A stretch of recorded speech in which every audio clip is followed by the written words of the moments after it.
আসসালামু আলাইকুম রহমতুল্লাহ। আসলে গাছ লাগাতে গেলে যে টাকা লাগে এটা হচ্ছে ভুল ধারণা। এই যে একটা ডাল পুঁতে দেওয়া হয়েছে, এটার নাম হচ্ছে সজনে গাছ।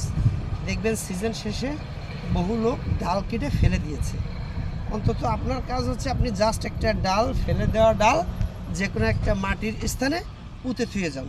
পুঁতে থুয়ে হালকা অন্তত পারলে একটু পানি দেন শুকনো জায়গায়। এই গাছগুলো আবার যেখানে পানি জমে সেখানে লাগানো যাবে না।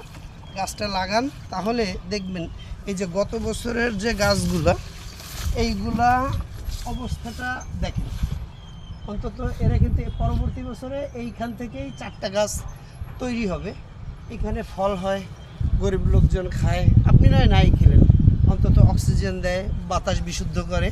তাই অন্তত গাছ লাগানোর জন্য আমি একটা কথা বলবো, আপনার অর্থ খরচের দরকার নেই, আপনার একটু চেষ্টা আর ইচ্ছা থাকলেই হবে। আপনি সজনে গাছটাই প্রতি সিজনে কয়টা ডাল কেটে বা যে কাটা ডাল মানুষ ফেলে দেয় ওইগুলো একটু কুড়িয়ে যে কোনো এক জায়গা পুঁতে রাখেন।